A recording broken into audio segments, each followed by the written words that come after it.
أعوذ بالله من الشيطان الرجيم.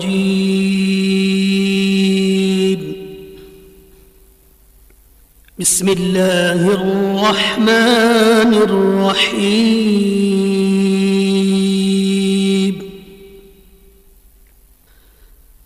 إن في خلق السماوات والأرض واختلاف الليل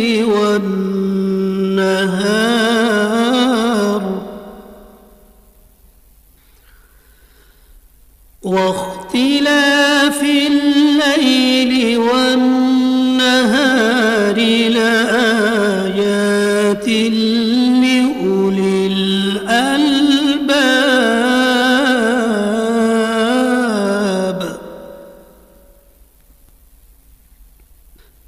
الذين يذكرون الله قياما وقعودا وعلى جنوبهم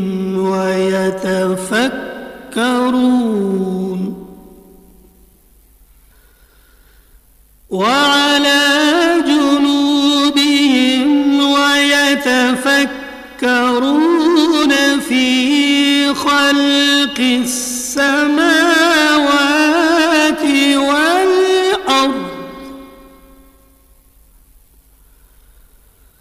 ربنا ما خلقت هذا باطلا سبحانك فقنا عذاب النار ربنا إنك من تدخل النار فقد أخزيته وما للظالمين من أنصار ربنا إننا سمعنا مناديا ينادي للإيمان أن آمنوا بربكم فآمنا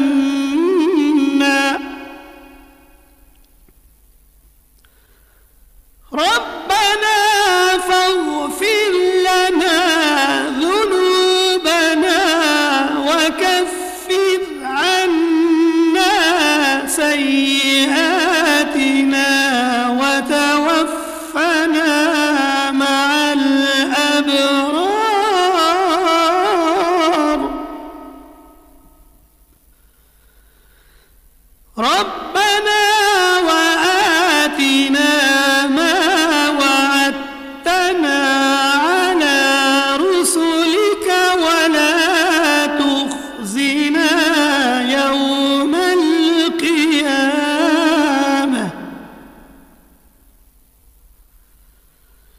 إنك لا تخلف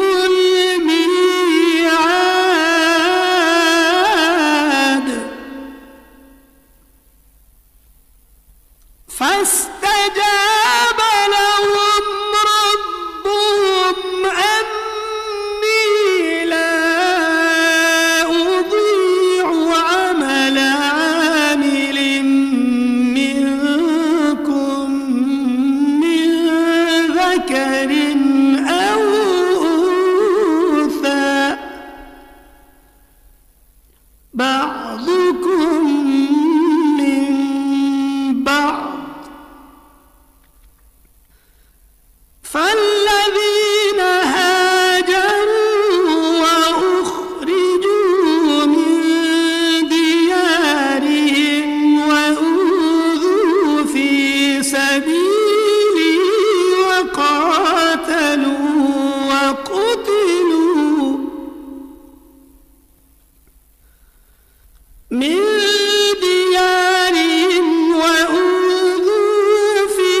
سبيلي وقاتلوا وقتلوا لأكفرن عنهم سيئاتهم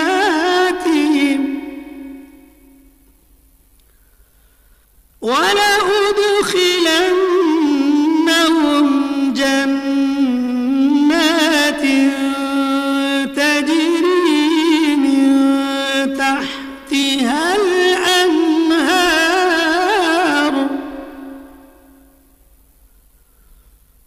ثوابا من عند الله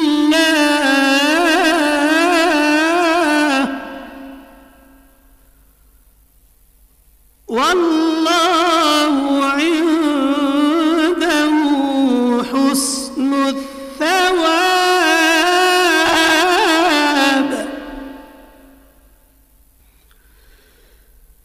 لا يغرنك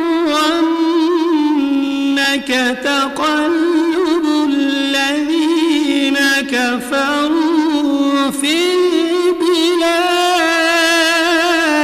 البلاد متاع قليل ثم مأواهم جهنم وبئس المهاد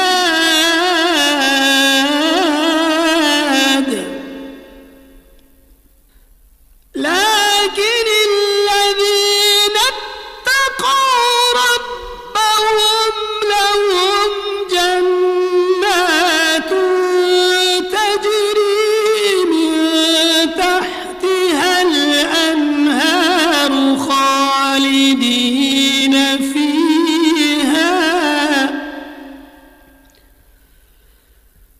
تجري من تحتها الأنهار خالدين فيها نزلا من عند الله وما عند الله خير للأبرار آمنت بالله صدق الله خالقنا العظيم۔ شروع اللہ کے نام سے جو بڑا مہربان نہایت رحم والا ہے۔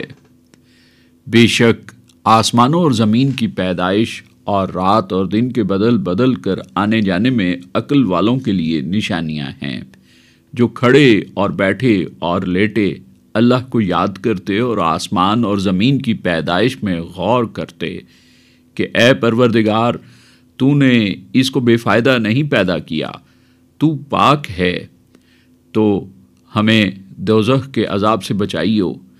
اے پروردگار جس کو تو نے دوزخ میں ڈالا اسے رسوا کیا اور ظالموں کا کوئی مددگار نہیں۔ اے پروردگار ہم نے ایک ندا کرنے والے کو سنا کہ ایمان کے لیے پکار رہا تھا، اپنے پروردگار پر ایمان لاؤ تو ہم ایمان لے آئے۔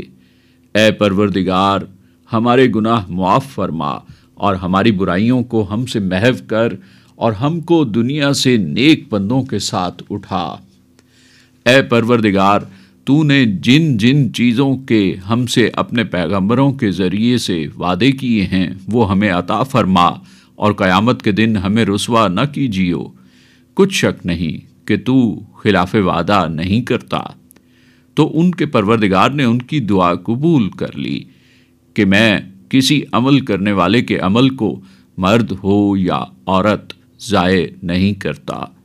تم ایک دوسرے کے ہم جنس ہو، تو جو لوگ میرے لیے وطن چھوڑ گئے اور اپنے گھروں سے نکالے گئے اور ستائے گئے اور لڑے اور قتل کیے گئے، میں ان کے گناہ دور کر دوں گا اور ان کو بہشتوں میں داخل کروں گا جن کے نیچے نہریں ہیں۔ کیا بدلہ ہے کافروں کا شہروں میں چلنا پھرنا تمہیں دھوکہ نہ دے، تھوڑا سا فائدہ ہے، پھر کا ٹھکانہ دوزخ ہے اور وہ بری جگہ ہے، لیکن جو لوگ اپنے پروردگار سے ڈرتے رہے ان کے لیے باغ ہیں جن کے نیچے نہریں بہ رہی ہیں، ان میں ہمیشہ رہیں گے۔ اللہ کے ہاں سے مہمانی ہے، اور جو کچھ اللہ کے ہاں ہے وہ نیکوکاروں کے لیے بہت اچھا ہے۔ وآخر دعوانا ان الحمد للہ رب العالمین۔ سامعین، آج ہم نے پارہ نمبر 4 میں سورہ آل عمران کی آیات مبارکہ 190 تا 198 کی تلاوت و ترجمہ سننے کی سعادت حاصل کی۔ تلاوت کلام حق کا شرف حاصل کر رہے تھے قاری البخش نقشبندی۔ دعا ہے کہ اللہ تعالی ہمیں تلاوت قرآن اور اس کی تعلیمات کو سمجھ کر ان پر عمل کرنے کی توفیق عطا فرمائے۔ ہدیہ درود و سلام بحضور سرور کائنات صلی اللہ علیہ وآلہ وسلم۔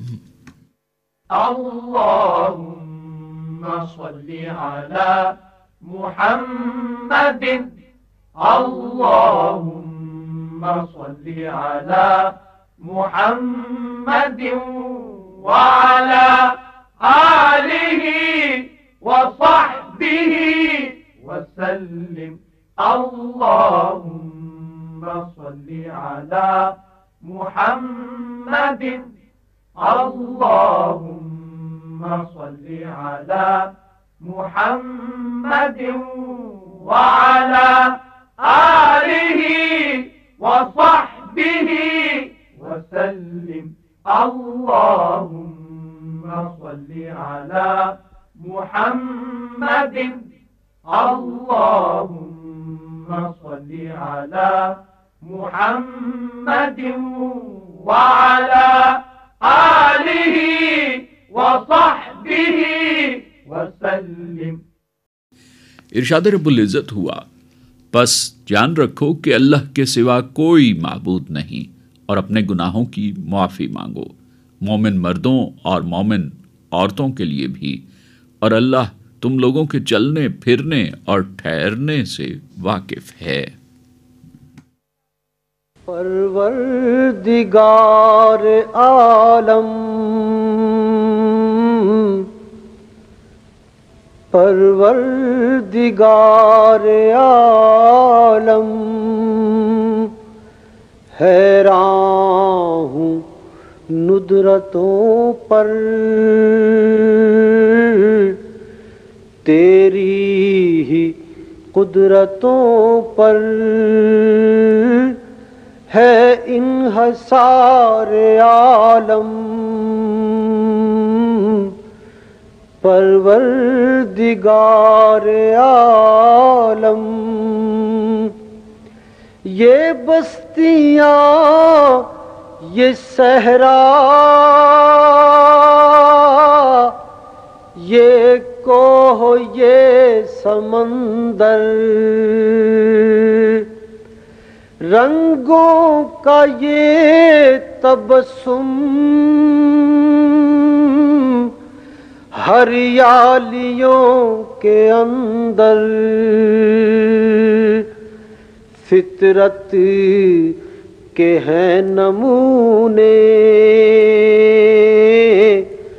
کیا کیا بنائے تو نے، نقش و نگار عالم، پروردگار عالم۔ لا تک نہ تو کا ہم کو دے کر اصول تو نے، پھینکے ہیں جھولیوں میں رحمت کے پھول تو نے، چھینا ہے مشکلوں کو سوکھے ہوئے دلوں کو، بخشی بہار عالم،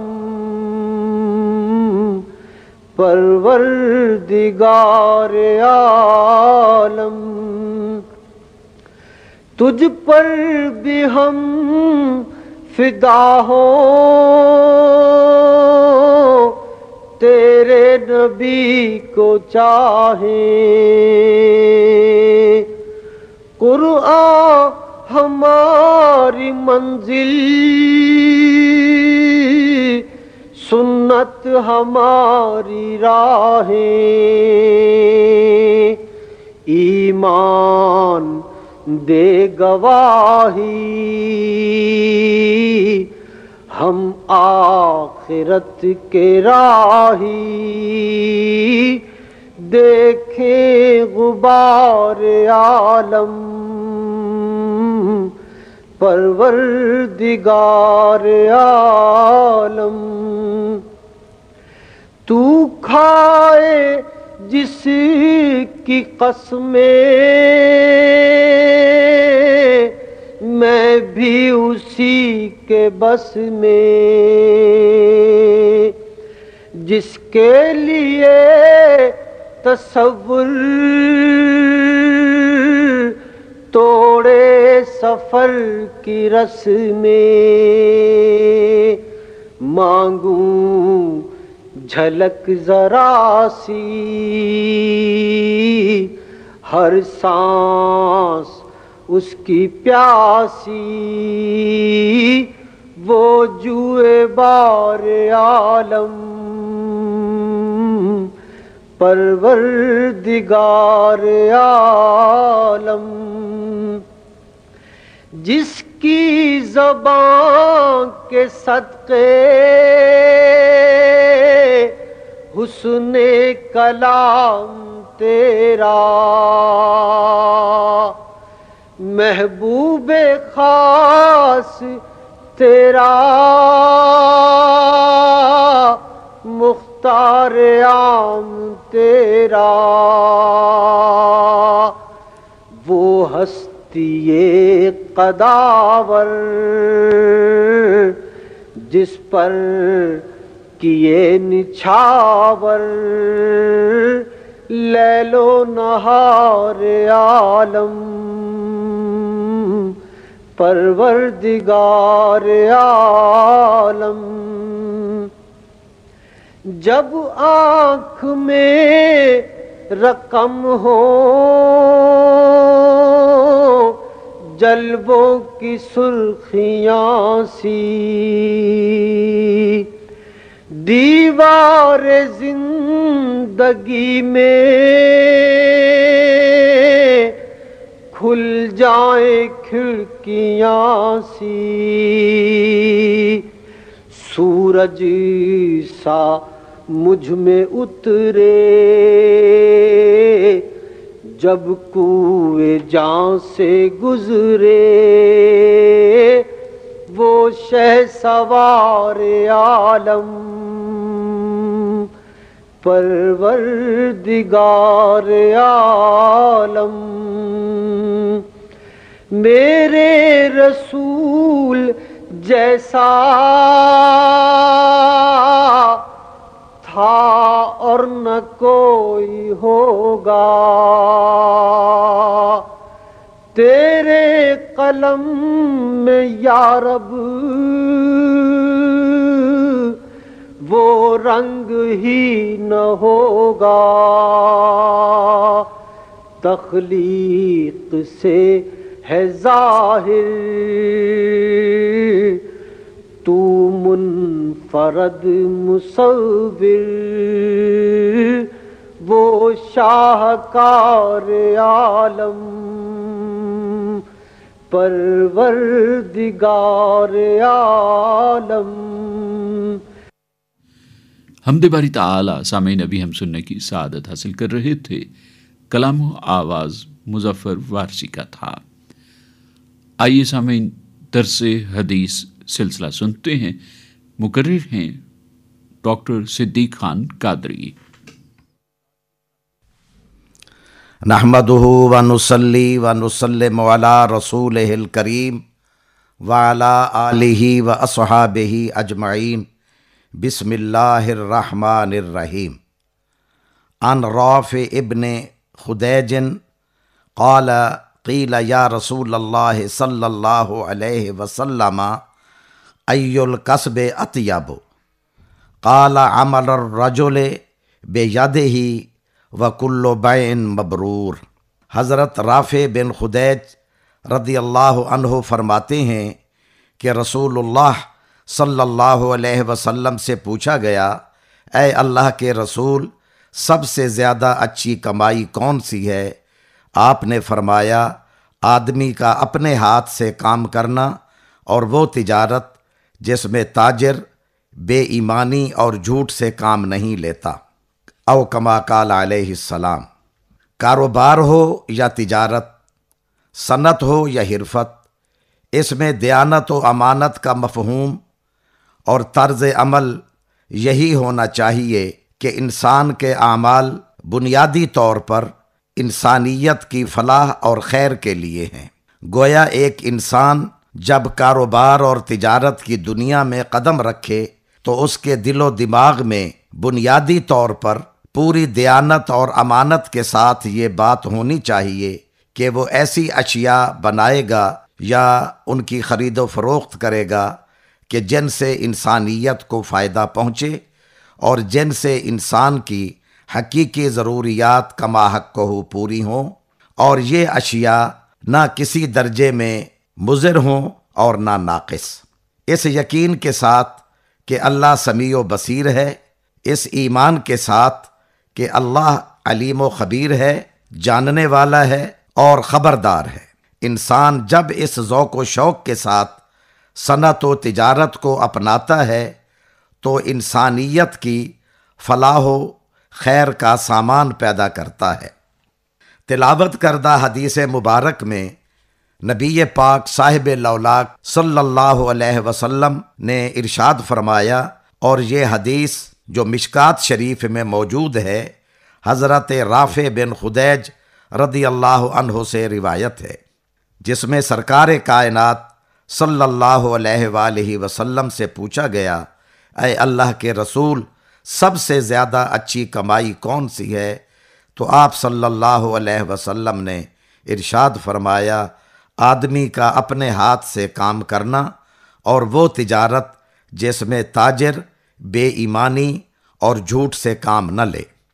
حضرت جابر رضی اللہ عنہ سے روایت ہے کہ رسول اللہ صلی اللہ علیہ وسلم نے فرمایا، اس شخص پر اللہ رحم فرمائے جو نرمی اور خوش اخلاقی برتتا ہے خریدنے میں، بیچنے میں اور اپنے قرض کا تقاضا کرنے میں۔ اس لیے ایک اور حدیث پاک میں آپ صلی اللہ علیہ وسلم ارشاد فرماتے ہیں کہ جو محنت کرتا ہے، اپنے ہاتھ سے روزی کماتا ہے، وہ اللہ کا دوست ہے۔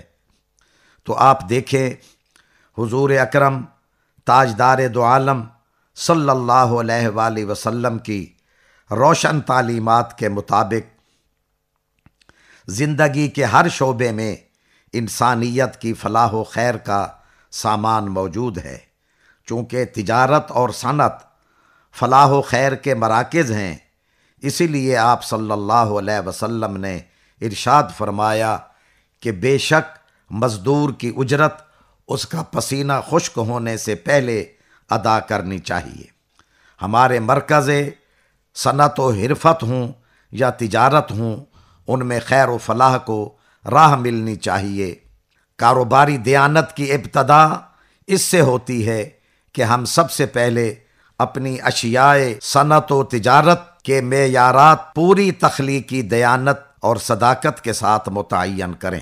ایک آیت کریمہ کا مطلب ہے، حضرت شعیب علیہ السلام نے کہا، اے برادران قوم، اللہ کی بندگی کرو، اس کے سوا تمہارا کوئی خدا نہیں ہے، تمہارے پاس تمہارے رب کی صاف رہنمائی آ گئی ہے، لہٰذا اپنے اوزان اور پیمانے پورے کرو اور لوگوں کو ان کی چیزوں میں ہرگز نقصان نہ دو۔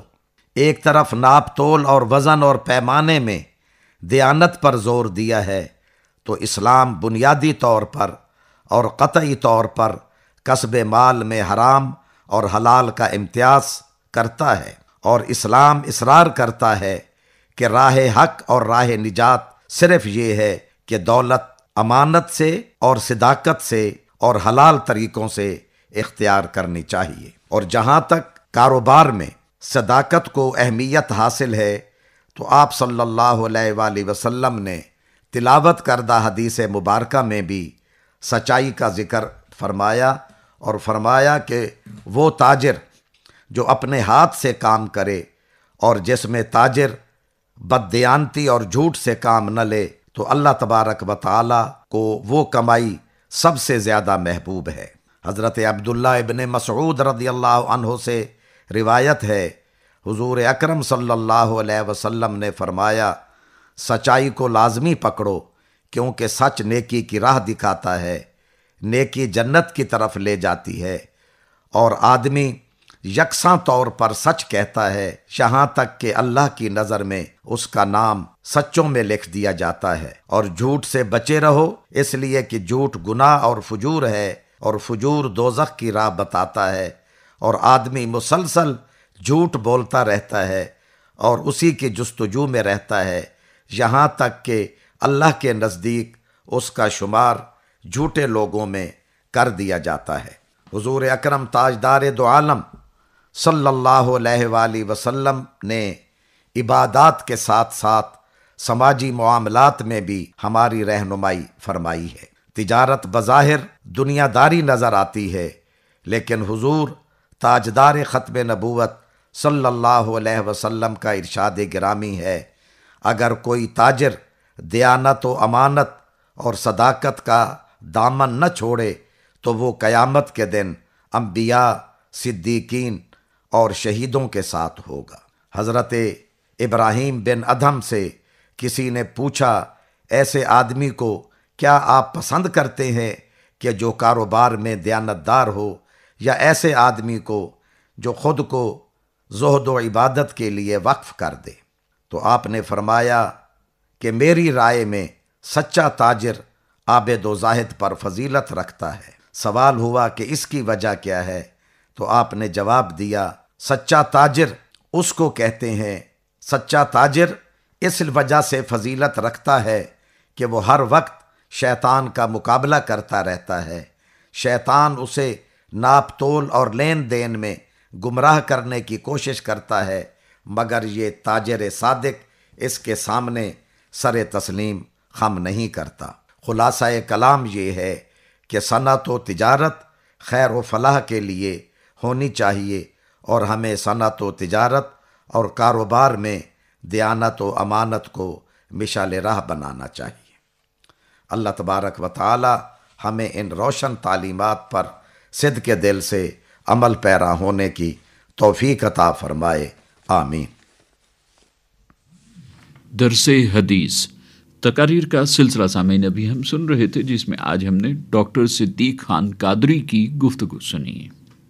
عزیزو آؤ شہیدو سرا کی بات کریں، درود پڑھ کے رسول خدا کی بات کریں۔ عزیزو آؤ شہیدو سرا کی بات کریں، وہ جان جان وہی جانان جان عالم ہے، وہ جان جان وہی جانان جان عالم ہے، انہی کی یاد میں ان کی ثنا کی بات کریں، درود پڑھ کے رسول خدا کی بات کریں عزیزو آؤ شہیدو سرا کی بات کریں کرم کا معنی مطلق وہ رحم کا عنوان کرم کا معنی مطلق وہ رحم کا عنوان انہی کے لطف انہی کی عطا کی بات کریں انہی کے لطف انہی کی عطا کی بات کریں درود پڑھ کے رسول خدا کی بات کریں عزیزو آؤ شہیدو سرا کی بات کریں حضور آیا رحمت حضور مرکز دین حضور آیا رحمت حضور مرکز دین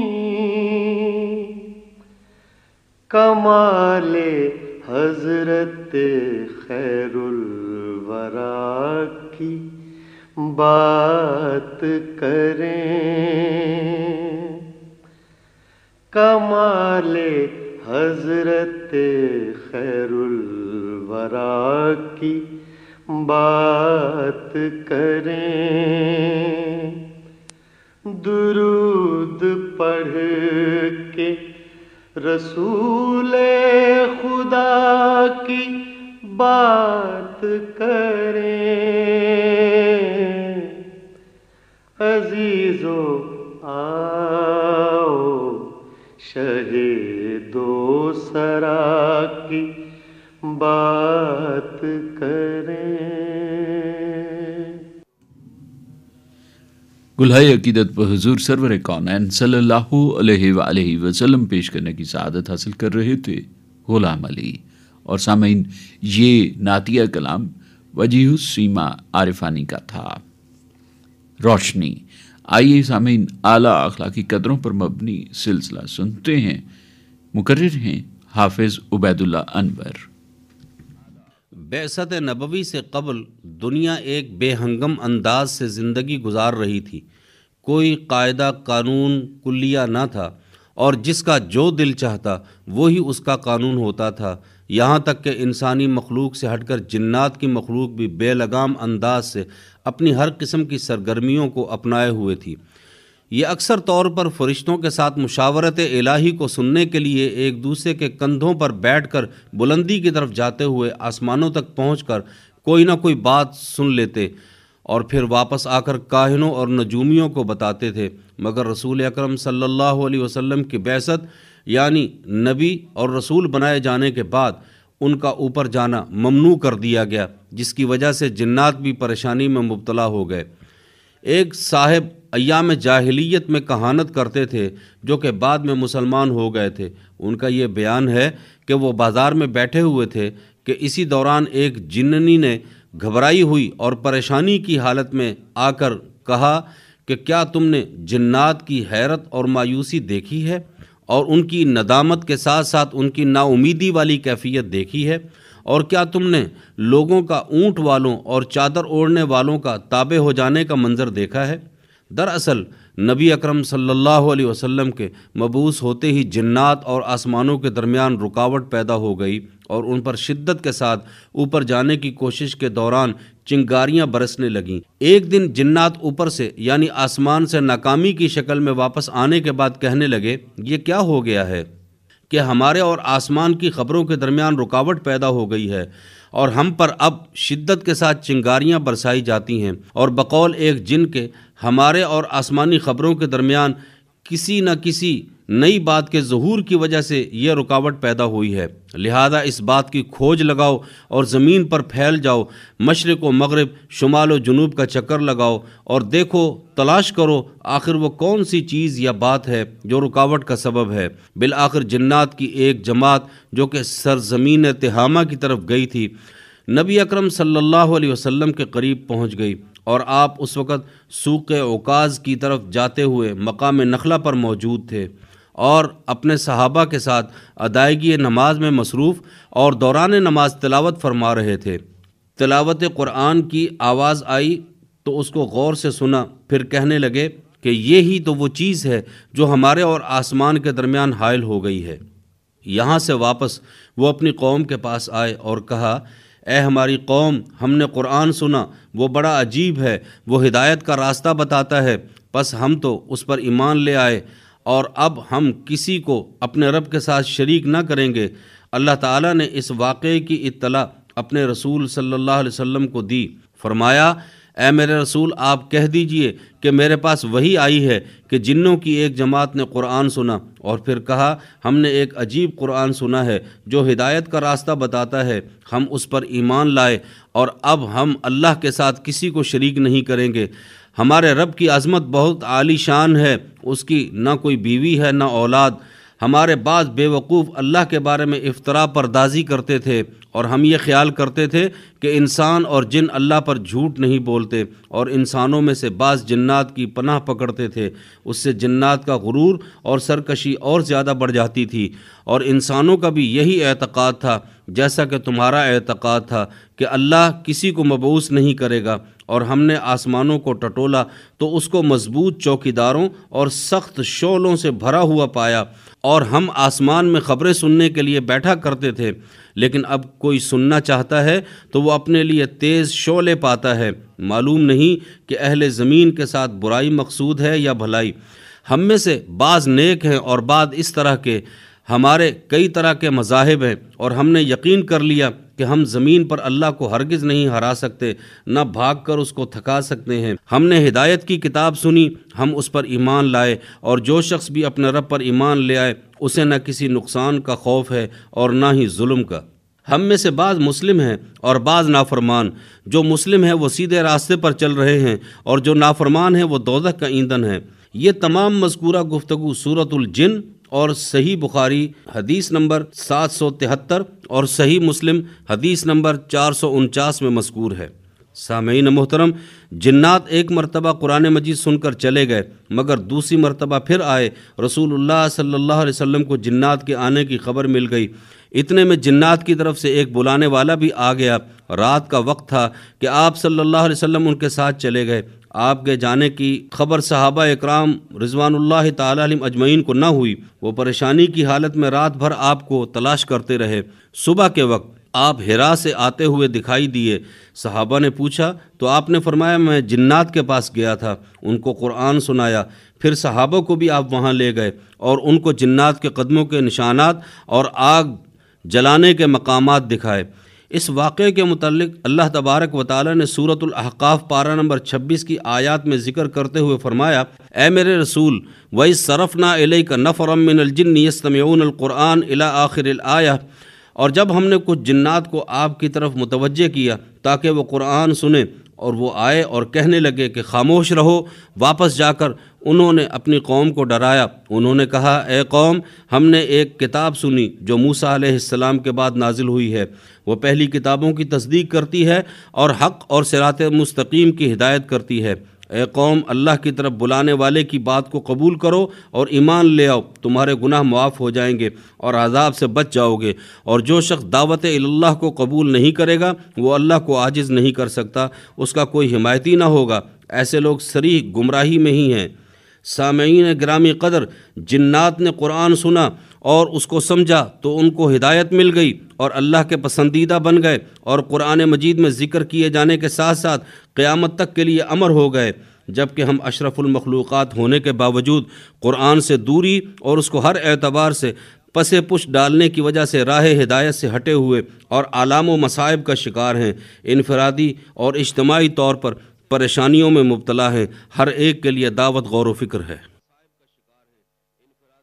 روشنی، اعلیٰ اخلاقی قدروں پر مبنی سلسلہ سامعین ابھی ہم سن رہے تھے، جس میں آج ہم نے حافظ عبید اللہ انور کی گفتگو سنی۔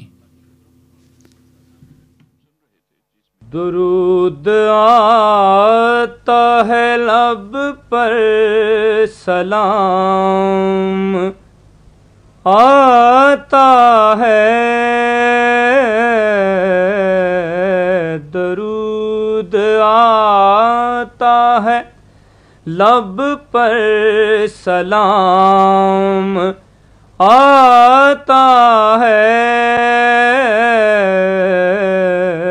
زبان پہ جب شہبت کا نام آتا ہے، نظر جھکا کے چل اے ظاہر دیار نبی،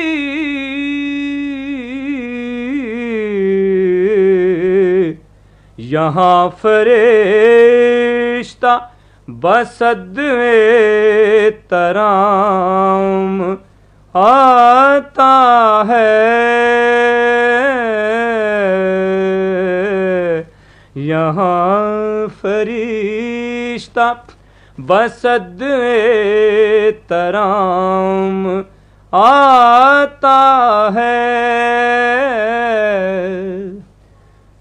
تیری زباں کو ہے تائید نطق باری کی،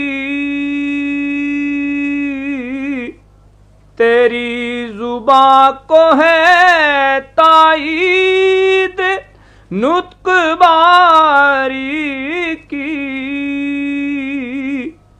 تیری زبان سے خدا کا پیام آتا ہے،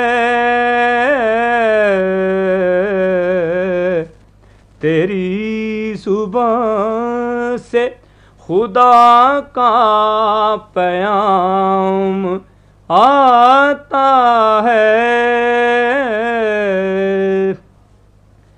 نگاہ و دل کو تمنا ہے سجدہ کرنے کی،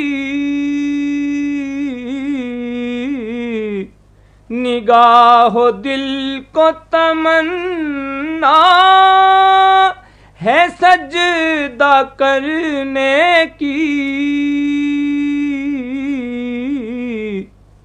نبی کا گھر ہے جہاں وہ مقام آتا ہے، نبی کا گھر ہے جہاں وہ مقام آتا ہے، مزہ ہے حشر میرا نا کو دیکھ کر کہہ دے،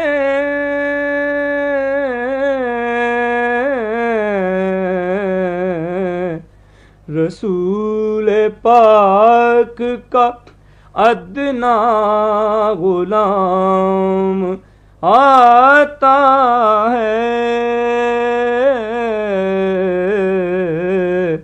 درود آتا ہے لب پر، سلام آتا ہے۔ گلہائے عقیدت پر حضور سرور کونین صلی اللہ علیہ وآلہ وسلم پیش کرنے کی سعادت حاصل کر رہے تھے سرفراز آقا۔ یہ نعتیہ کلام رانا اکبر آبادی کا تھا۔ آپ نے پوچھا ہے، آئیے سامعین سلسلہ سنتے ہیں جس میں آپ کے دینی اور سماجی مسائل کے حوالے سے پوچھے گئے سوالات کے جوابات قرآن و سنت کی روشنی میں دے رہے ہیں ڈاکٹر حبیب الرحمان عاصم۔ بسم اللہ الرحمن الرحیم۔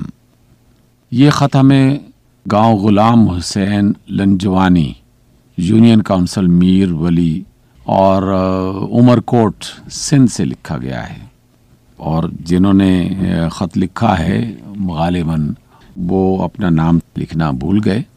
انہوں نے یہ ہمیں لکھا ہے کہ ہم نے عارضی طور پر ایک مقام پہ نماز ادا کرنے کے لیے اینٹیں پتھر وغیرہ جمع کر کے جگہ بنائی تاکہ وہاں اہل ایمان جو ہیں وہ اپنی نمازیں ادا کر سکیں، لیکن باقاعدہ وہ مسجد نہیں تھی اور محض اس جگہ کو نماز کے لیے عارضی طور پر تیار کیا گیا تھا۔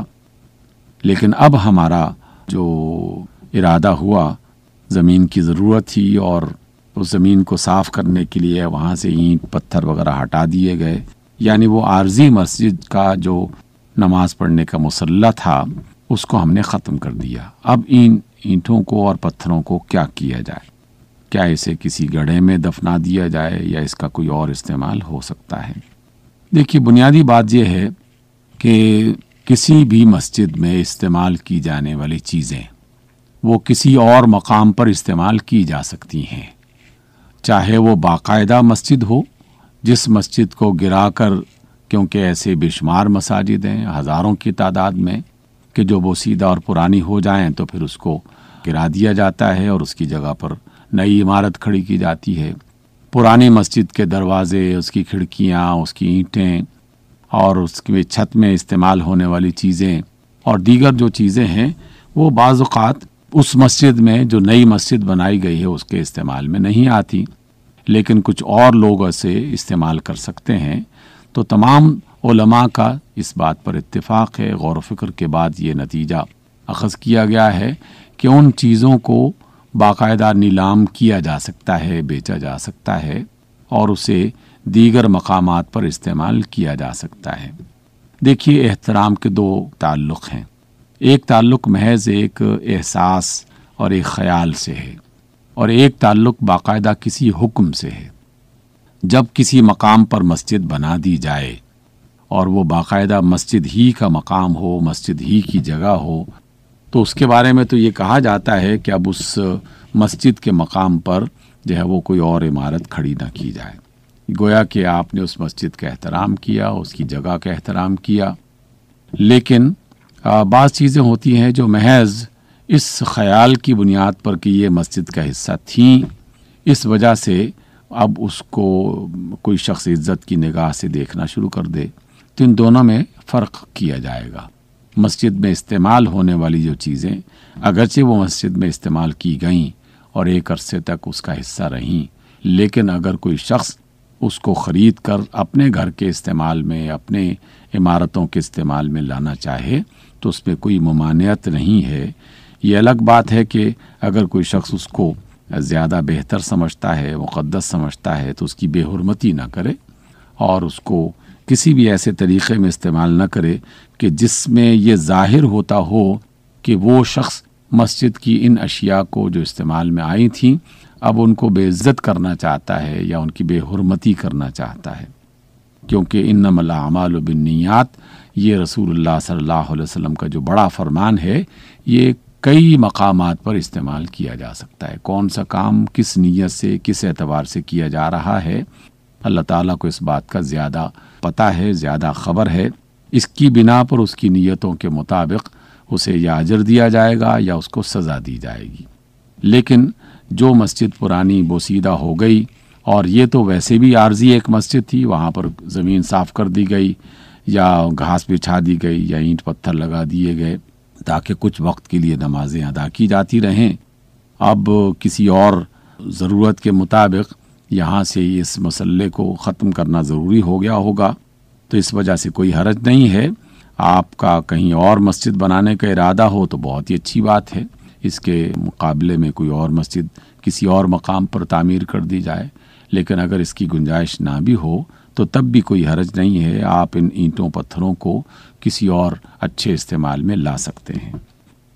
اسی طرح ہمیں خط لکھا ہے اور انہوں نے اپنا نام اور اپنا پتہ وغیرہ تحریر نہیں کیا، لیکن جو بات انہوں نے لکھی ہے ایک طویل خط کی صورت میں، اس میں یہ لکھا گیا ہے کہ قرآن مجید کی آیات اور اللہ کے نام اور رسول اللہ صلی اللہ علیہ وسلم کے نام بعض اوقات ہم کسی اچھے مقام پر نہیں ڈالتے، خطوں میں بھی یہ نام ہوتے ہیں، اخبارات میں بھی ہوتے ہیں، اور بھی کئی کاغذوں پر اس طرح کے نام لکھے جاتے ہیں۔ ہم اس کا ذکر اگرچہ ضرور کرتے رہتے ہیں لیکن اس کا اہتمام نہیں کرتے، اس طرح بے حرمتی ہوتی ہے، تو ہمیں بطور خاص ان چیزوں کا خیال رکھنا چاہیے۔ یقیناً آپ کی یہ توجہ اچھی بات ہے اور ہم بھی لوگوں کو اس بات کی طرف توجہ دلاتے رہتے ہیں اور آئندہ بھی دلاتے رہیں گے، کیونکہ استاد کا کام، معلم کا کام یا کسی ایسے ادارے کا جہاں سے خبر پہنچائی جا رہی ہو یا کوئی تعلیم کا ذریعہ کہیں سے ہو رہا ہو، تو یقیناً ان کا کام تعلیم دینا ہے اور لوگوں کو سکھانا ہے، توجہ دلانی ہے، یہی ہماری ذمہ داری ہے۔ باقی کام جو ہے عمل کرنے والوں کا اپنا ہے، اس کے لیے چاہے انفرادی طور پر کچھ لوگ کام کر رہے ہوں یا کسی اجتماعی انداز میں اس کام کو کیا جا رہا ہو، یقیناً وہ ایک قابل ستائش عمل ہوگا، اور پاکستان میں اہل ایمان باقاعدہ اس بات کا اہتمام کرتے رہتے ہیں۔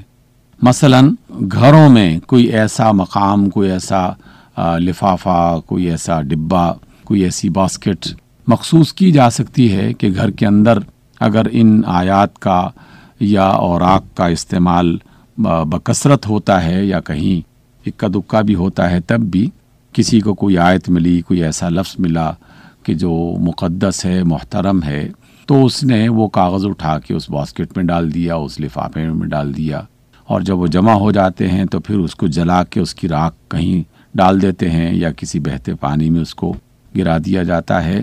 تو اس طریقے سے کچھ اہتمام تو کیے جا رہے ہیں۔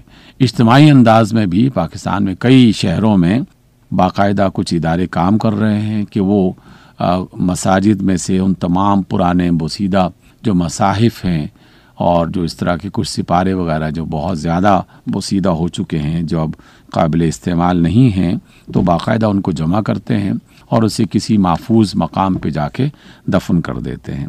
تو اس لیے جو شخص بھی اس کا اہتمام کر رہا ہے وہ قابل تعریف ہے، اور جس کو بھی پتہ چل جائے اور جس کے علم میں بھی یہ بات آ جائے، اسے اس بات کا اہتمام کرنا چاہیے، اور اس کے استعمال کے لیے یا اہتمام کے لیے گھر میں، دفتر میں، مختلف اداروں میں کوئی ایسا باکس، کوئی ایسی چیز رکھی جا سکتی ہے جس پر باقاعدہ لکھ دیا جائے، اور پاکستان میں تو کئی شہروں میں یہ باکس آپ کو مختلف سڑکوں پہ نظر بھی آ جائیں گے، جس کے اوپر لکھا ہوتا ہے قرآنی آیات اور مقدس جو ہے وہ الفاظ، تو اس میں اس کو ڈال دیا جائے۔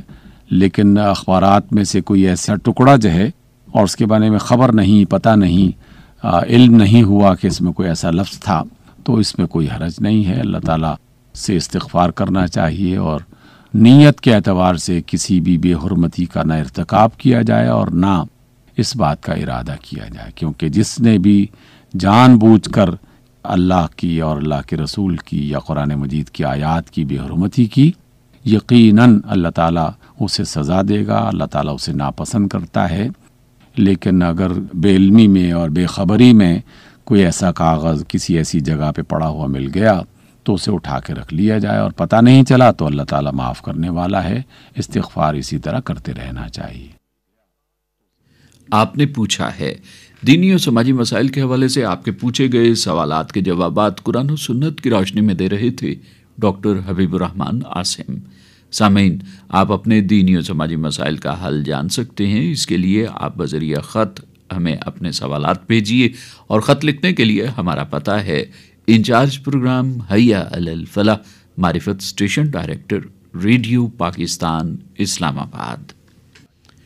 قرآن حکیم اور ہماری زندگی، آئیے سامعین سلسلہ سنتے ہیں جس میں آج ہم سورہ اعراف کی آیات مبارکہ 142 اور 143 میں بیان مضامین کے حوالے سے ڈاکٹر اکرام الحق کی گفتگو سن رہے ہیں۔ نحمده ونصلي على رسوله الكريم وعلى آله وصحبه أجمعين. أعوذ بالله من الشيطان الرجيم. بسم الله الرحمن الرحيم. وواعدنا موسى 30 ليلة وأتممناها ب10 فتم ميقات ربه 40 ليلة.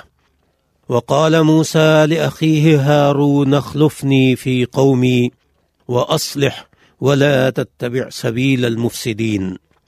ولما جاء موسى لميقاتنا وكلمه ربه قال رب أرني أنظر إليك قال لن تراني ولكن انظر إلى الجبل فإن استقر مكانه فسوف تراني.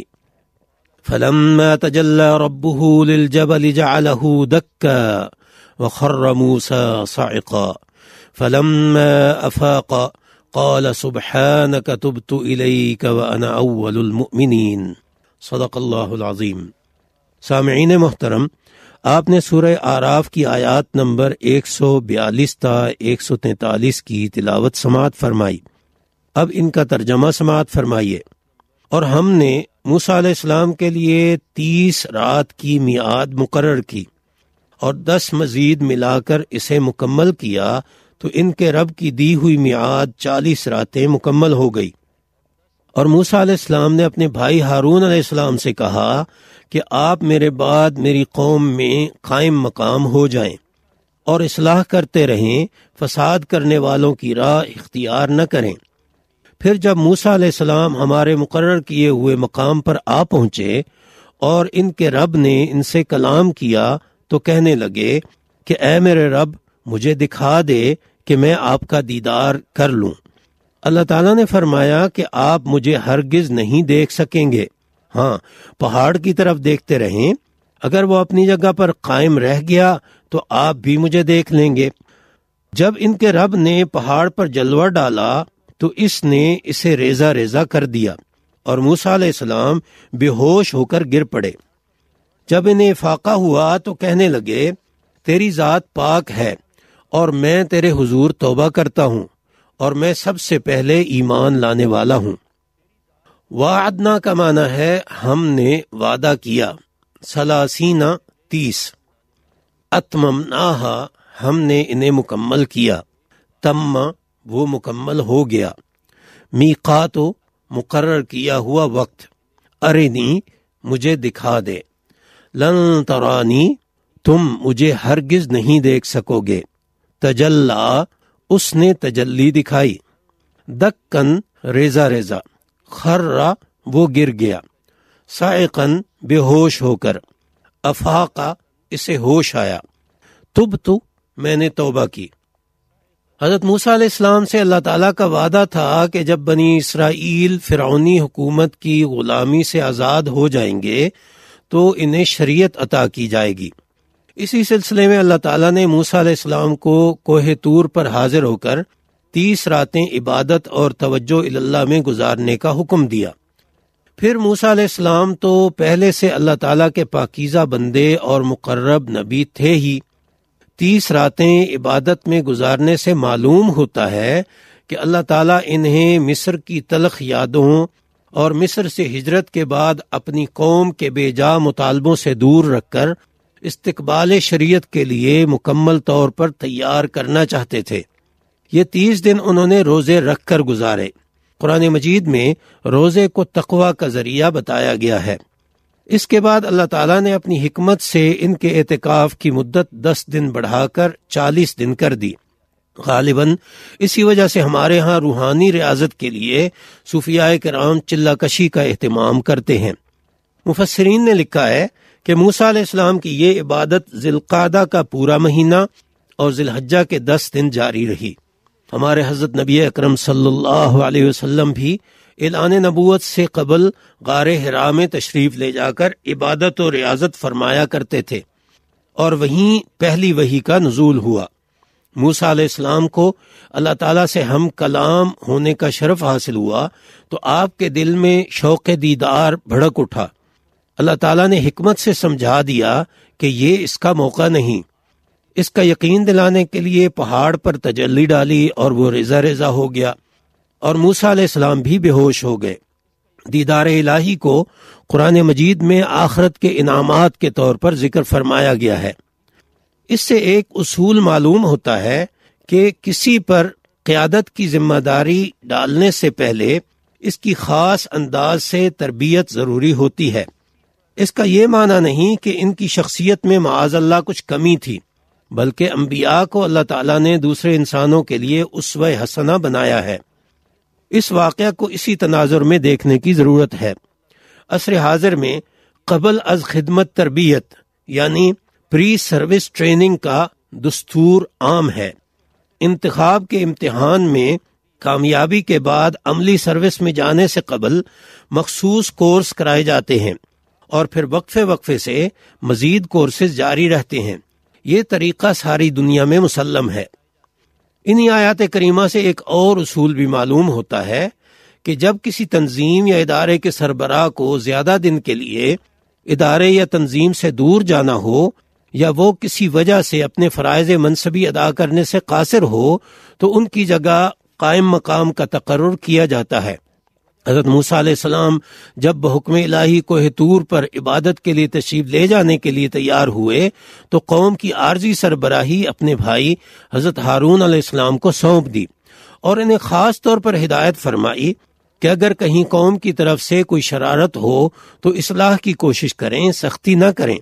ہو سکتا ہے سختی سے معاملہ بگڑ جائے، لوگ جوش میں آ جائیں اور اصلاح کی بجائے فساد کی صورت پیدا ہو جائے۔ عصر حاضر میں بھی عارضی چارج کے وقت یہ بات طے شدہ ہے کہ قائم مقام سربراہ عموماً روزمرہ کے معاملات نمٹاتا ہے۔